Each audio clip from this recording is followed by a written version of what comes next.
I am Sean Sammon, a Marist brother, and I am at Marist College in Poughkeepsie, New York, which is a university that the Marist brothers founded here in the States. I have a position called Scholar in Residence, which gives me a good bit of time to write, to do research, and also I work with numbers of religious communities around the US and in other parts of the world on questions of renewal. At the same time, I'm also the novice director for the United States province. We have our novitiate here on the university campus because for us, it works in our model to kind of be in a setting like this. I've been doing that now for 4 years. We have we finished up with a novice just recently, Luis Ramos, who's moved out to Chicago, and we have two others coming. Ryan and Robert are going to be coming in August of this coming year. Um, Here at the college, I do a lot of work with students in leadership programs. I work with human relations, sometimes with security, um, doing workshops for them on stress and a number of other areas. So I've got a lot of freedom, which is delightful, to be quite honest. And I've got a lot of freedom then to also head up the novitiate program. We've got a team of three here working on it. One is a theologian, and the other works in ministry, and then I work in Marist issues. So that's how we've structured the program. Awesome, Okay. brother. We're really happy to have you, and we really appreciate your time. So, like I said, we're with brother Sean Salmon today, and here's him with us, presenting us, showing us more of his life, more of what he does, more of the true person he is. So we have a series of questions for him, and saying that we're starting with this good experience you have had in the life as a brother, as a marriage brother. Which experience do you think it is valuable to share with us today? There's a couple, but one of the main ones is working with young people. Someone asked me recently, a young man who's looking at religious life or priesthood, he said to me, "What made you become a brother?" And I said to him, "Because I wanted to evangelize young people." Um, so, I mean, what I love about young people is their spontaneity, their openness, their willingness to change, their curiosity. Um, and just Lewis, who is our novice, used to say to me, "Sean, it's not age, it's attitude," when you're talking about cross generations. So one thing is, I've always been delighted about working with young people, and I was real pleased when I came back to the States from Rome that I was able to come to Marist College and work with university students. I've worked with high school students in the past. I enjoy that also. To me, high school students are more unfinished, which is the delightful thing about them. They're kind of searching for who they are. Right. Uh, and it's also allowed me to be a mentor. As you go on in life, I mean, one of the things I had to deal with in my 30s was not having children biologically myself. And I remember I remember I was at my sister's one day and she had two little children. And she said to me, "You look very wistful." I said, "Oh, I often wonder what it would be like to have children." She said, "Move in here for a week, get over your romantic fantasy." And so, I mean, the thing that I realized as I've gotten older is that being a mentor to younger people uh, is really the work of all of us when you get to midlife. I mean, people have children early in life. They don't biologically have children later in life, but all of us are responsible for the next generation and for their faith development, for their development as people. And it's a privilege, an incredible privilege, when young people let you enter into their lives and be of some help. And also learn from them. I've learned as much from young people as I've ever given. And I don't mean just in terms of technology, because whenever I have a problem with technology, I seek them out. But just in terms of looking at the world and understanding things in a different way, they've stretched me, stretched my imagination, my thinking. No, So that was one area. The other thing is I've been privileged for a period of my life to work as a psychologist, and again, people let you into their lives at some of the most vulnerable moments.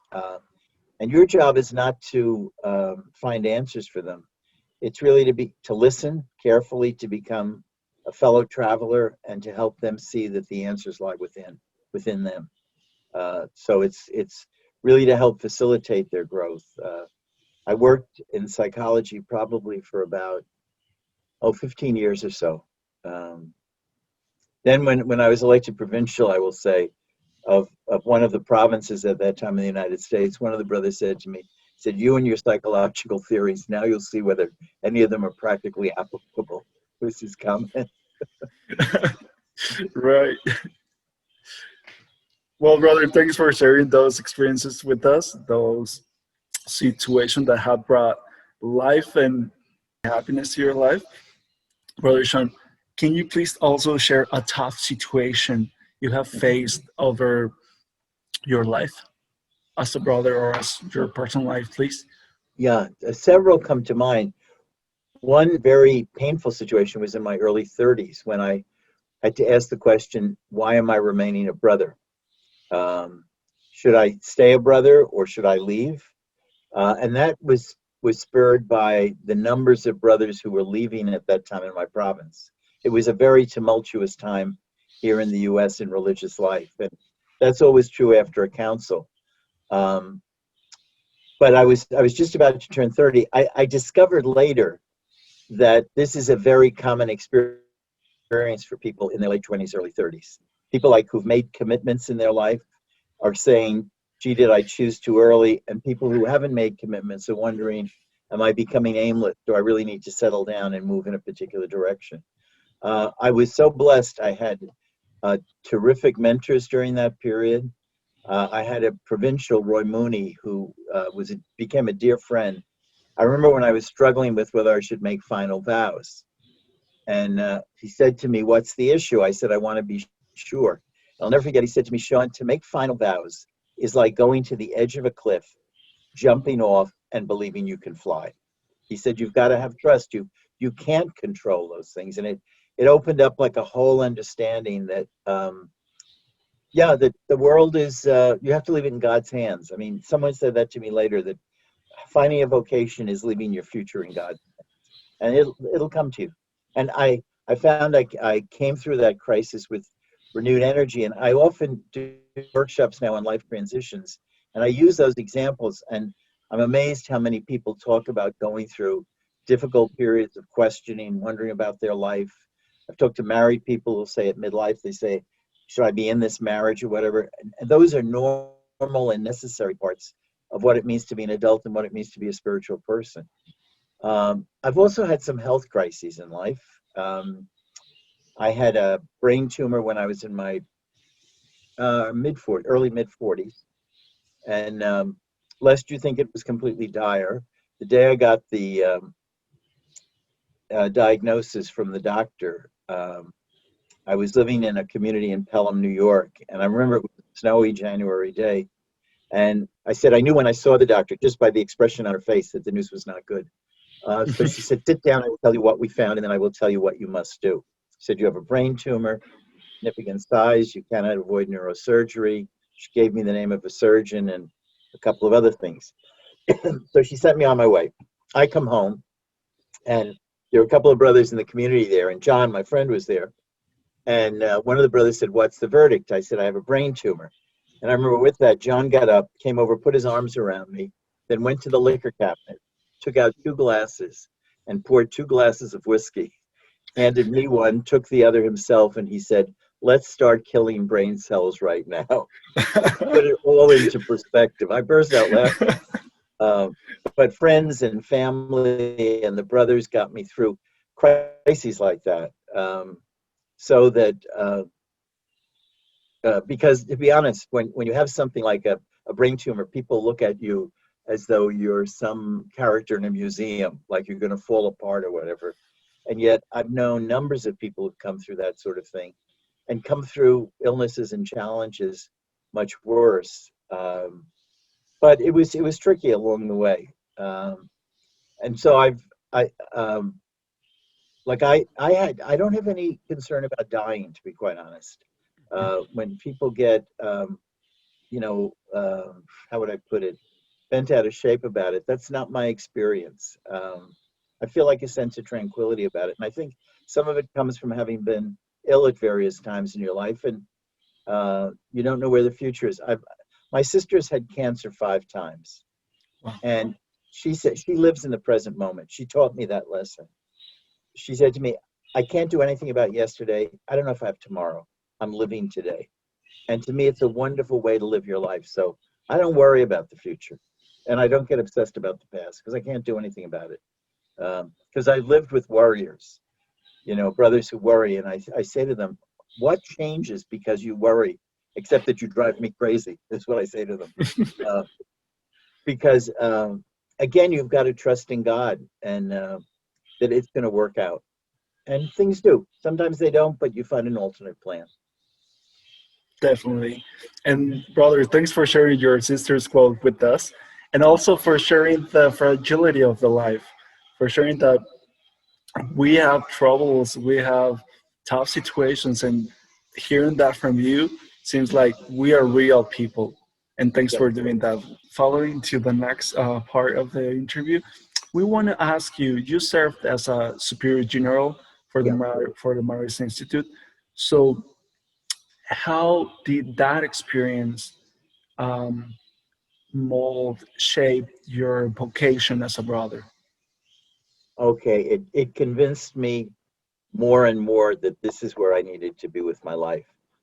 The greatest gift of being Superior General for me was meeting the brothers and lay Maris around the world and seeing the incredible ministry that's going on. Um, I mean, we're in 80 countries. We have hundreds of thousands of young people. Meeting the young people around the world also is terrific.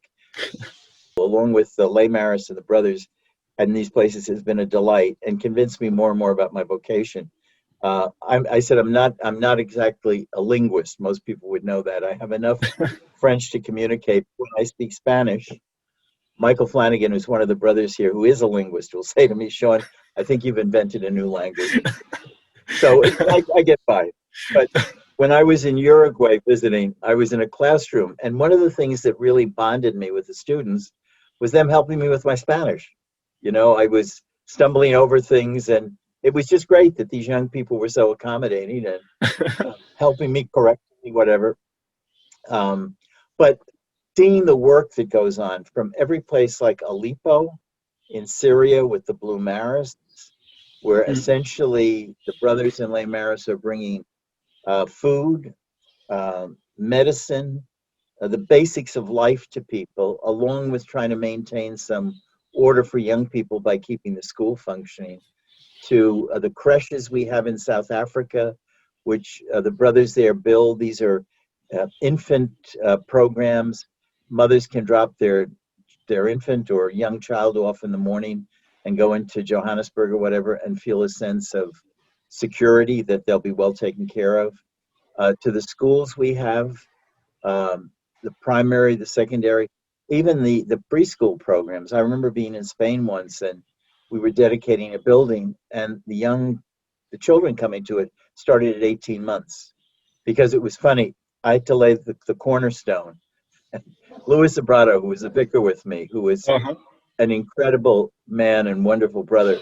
As I'm putting the stone in, he leans over. He said to me, "They haven't gotten permission for this from Rome." I said, "We're going to put the stone in anyway." Uh, but That was hilarious. yeah, it's been just a sense of pride and uh, seeing the effect it's had on people. The Maris Dream. I think the founder would be stunned if he saw the resources we have today. I mean, he started out with nothing. He had no money, he had uneducated recruits, but he had a dream. And because he believed in that dream, it's spread now to 80 countries and is touching the lives of hundreds of thousands of people a year. And we need that same spirit today. We need to have that sense of becoming Marcelins for today. Francois used to pray to become a living portrait of the founder. We need to do the same thing today and get busy about the future. Being Marcelins today is something that really need to embrace. hearing it from you that you have embraced this dream with your entire life. So this encouraged me to do so too. Thank you, brother. One more thing is, what are the reasons? Because for you, it is still valuable in this 21st century to be a brother, to be a religious brother in this world of secularity. Uh, to me, the great gift of living at this time in history as a brother is I think we're finally discovering what the vocation is about. It's not about being teachers. It's not about building schools. It's not about doing healthcare if you're an election brother. It's simply about being a brother to other people. And that to me is a witness that's needed tremendously today. In a world where individualism is becoming more and more rampant, where there's more and more secularism, the witness to the fraternal face of Christ, to me, is a tremendous gift. And I think it's going to help us rely more on God because, quite honestly, I think we're discovering what a brother actually is. It's when we weren't founded to run schools or be teachers, it's simply to witness to brotherhood in the world, to become a witness to the fraternal face of Christ. And in a world of individualism and secularism, to me, it's an incredible witness to have. So I feel privileged to be a brother today. And I think that um, more and more people are coming to understand our vocation. I mean, in the past, people would say, well, why aren't you a priest? Or I even heard someone describe us as male nun, which drove me crazy. Someone said, what is a brother? This was a brother. I thought, please, we're not priests now, we're male nuns. We get an identity. Uh, but that's that sense of simply being a brother, because like Marcelin was so clear that we're a lay congregation of religious. We live our lay vocation out as brothers, and other people live it out in a relationship or marriage or whatever. And that witness is sorely needed today. Let me just add one thing. Definitely. When it relates more to like being a Marcelin for today, I often say to myself, do we really believe that the Spirit of God that was so active and alive in Marcelin Champagnat longs to live and breathe in you and me today? To me, that's the fundamental question of renewal. We're a charismatic movement, and do we really believe that the Spirit of God is alive and active? I often say to the brothers in my province, if Marcelin landed at Kennedy Airport tonight, where would he go? What would he do? What would be the needs he would address? Would he even know who we were? Would he say, oh, these are nice people, they have nothing to do with the group that I founded? And to try to go back to his spirit and his heart. Because I remember when Lewis and myself were working in the novitiate and we're talking more about the hermitage, people will talk about, well, they made nails or they spun silk. The place was filled. There were orphans there. He set up a place for homeless men. I mean, he met the needs of his time. We became too respectable, we thought it was about success and not about fidelity to the original dream. Thanks for the clarification. Brother, what can your word be for young people today who are looking for their vocation, who are in discernment? Several things. One, there's a poet I like a great deal, Maria Rilke. He's a German poet. And a young poet wrote to him going through questions about what he should do with his life. This is years and years ago. But Rilke wrote back, and one of the lines I love from his letter, he said to the young poet, do not try to get the answers. Rather, live the questions. And one day you will live those questions into the answer. So to me, with discernment, it's a journey. You have to be willing to take a chance. Your heart has to be open to what the Lord is asking of you. And that doesn't come in a revelation at night. It comes through the lives of other people. It comes through conversations. It comes through things like falling in love or ending a relationship or having a spiritual awakening or a health crisis. All those things can help you to understand more what God is asking of you. The ultimate thing is to take a chance, to take a risk. We can never, ever be sure. I mean, I've been a brother for 55 years, and I'm delighted to do this, but along the way, there have been questions and doubts, even after I made final commitments. People fall in love. People struggle with their own identity. All these things are part of the human reality. So that's one thing. The second thing is to be realistic. Religious life has wonderful moments. There are also moments that would drive you crazy. But every life is like that. Hmm. A friend of mine, a woman friend of mine, said to me, she's married, she said, the same issues that you deal with in religious life, I deal with in my marriage. Issues of intimacy. How do you make honesty non-threatening? I mean, the most common relationship of intimacy in the lives of all of us is friendship. And if you've got a marriage and you don't have, person isn't a friend, you don't have anything. And to start to realize that we just address the same human issues. So those are factors. The other thing was, I mentioned earlier the young fellow who asked me why I became a brother, and I said I want to evangelize young people. When he was leaving that night, I said, gave this a second reason. He said, what? I said, I wanted a community of people to support me in that. And that's what religious life is about, a community of people. And I could not have asked for a better community of people to journey through life with than the brothers and lay Maris. We had a brother who was buried recently, who was a former provincial, a very zany character, wonderful person to live with. But when he was being buried, his nephew said a few words at the grave, because we tell stories as we're burying a person. And he said, just the fact that you guys were Leo's other family was such a consolation to his biological family throughout the course of his life. And I knew exactly what he was talking about.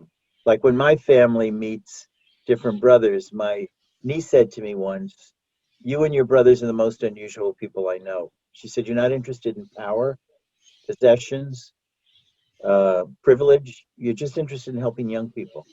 For a person discerning, I'd say take your time, live the questions, and the answers will come. Don't try to jump into things, and realize sometimes you only discover the answers after you've taken some steps. Okay. Like a young fellow, Jared, was visiting us from Texas, and we wanted to talk about celibate chastity. He wanted to talk about vocations and whatever. And he said to me, look, he said, would you come into religious life today when so few people are entering in many countries? I said, yeah, I would. And then I said, Jared, don't romanticize my life. He said, what do you mean? I said, when I was a young brother, there were many people leaving. I had to say, why do I remain a brother with people leaving, good friends and whatever, who are friends to this day? So I said, at every time in the course of religious life, there are consequences. Your consequences are there aren't many people coming in. You have to decide whether this is a call in your life. In that world, I had to decide it in another world. Right. Brother, your work has been really powerful to me. We really appreciate all you have shared with us. We're really happy to have you, and thanks for your brotherhood. Thanks for being a family member for us, and that is something we really appreciate. Finally, we want to know a bit more about yourself. What can you share with us tonight? A couple of things. One, I'm a first generation American. My parents are both from Europe. My father from the west of Ireland, my mother from the north of England.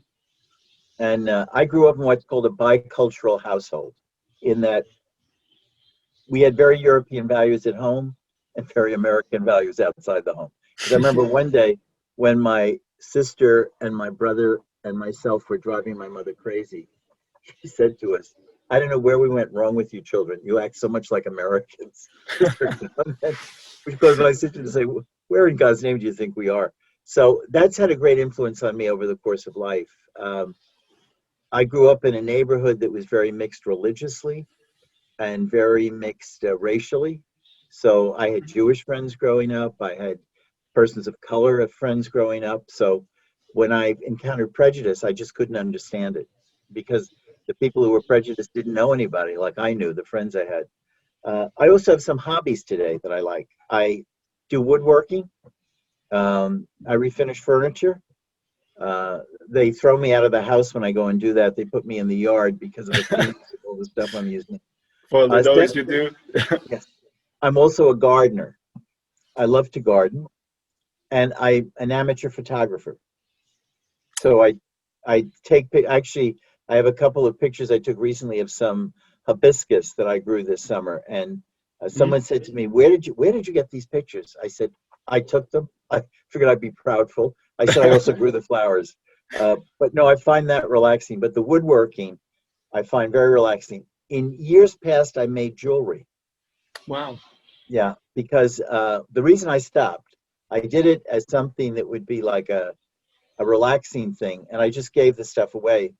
But apparently, people liked a lot of what I did, and then I had people saying to me, "Well, would you make this and make that?" And it became an obligation. It lost its whole I sense, see. so I stopped doing it.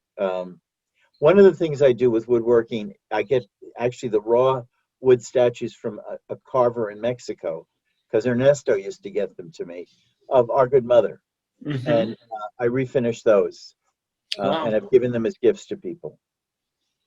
That's really amazing. Well, no, I love to cook. Cooking is, um, yeah, cooking. I love. I have had some disasters cooking. I remember once two friends were coming, a married couple, to lunch, and I made this Asian meal. Spent Mhm. most of the day trying to make it.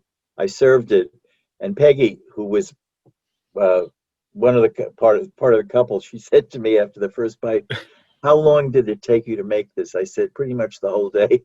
She said, "In the future, don't waste your time." It was dreadful. We got pizza, but most of the time, the stuff I make turns out quite well. Right. Yeah. Okay. Thanks for sharing your hobbies with us. Thanks for sharing the things you like to do, the things you are good at, and Mhm. like photographer. I didn't know you Yeah. were one of them. Mhm. Um, so we want to see your work soon. And Actually, for I have one right here. If you want to you see it, do I could. okay. If It's you a want to show recent us picture. one, yeah, that'll be really cool. That'll be good. Thank you. So here he And I don't know comes, how well this will come and out, here he but presents a this wow. it's a recent. Let me just turn the light out Wow, here look from at that. that. Um, Isn't it beautiful? Wow. there we Wow. go. That's really amazing. Yeah. You did it yourself. Wow. I did it myself, and I took it with an iPad. So yeah. So the tool doesn't really matter. The thing that matters is the one who takes the photo, Yeah. right? Oh, it is. It is exactly. And those I just give away, like as I take them, and Uh, I have them done in three different ways: put on canvas, and Mhm. like with a floating frame, have them put on glass or on acrylic. Wow. Brother Sean, I have enjoyed this moment, this interview with you really much. I have um, I have gone through several things like listening to you, hearing your stories, um, experiencing, try to put um, myself into those situations that you lived and learning from there. That was um, something that I really appreciate and I'm really happy for. And I just want to say thank you in the name of the whole province, the whole institute for your person, for your testimony, for your wisdom to the world and to the Institute. And we're looking forward to getting more in touch with you if possible. So thank you for making time for us and for accepting the invitation for this interview. Moises, thank you for thank you for including me in the project. I think it's a terrific initiative, and I think it's going to bear great fruit. I think it's going to be very helpful to people. The other thing, what I'd say probably in conclusion, I've lived the life of a brother for 55 years. I could not imagine a better way to my life. Could not imagine living another life at this point. At what they think I'm morbid about death around here, but I'd say at the other end of life, uh, looking back with the challenges, with the joys, with the ups and downs and whatever, it's been a wonderful life. and it seems like it. So definitely does. Yeah. Great. Brother, thank you very much for your time, and I wish you have a really great day. Good. You do the same. Okay. All Thanks right. again. See you later. Okay. We'll Thank see you you. later. Thank you.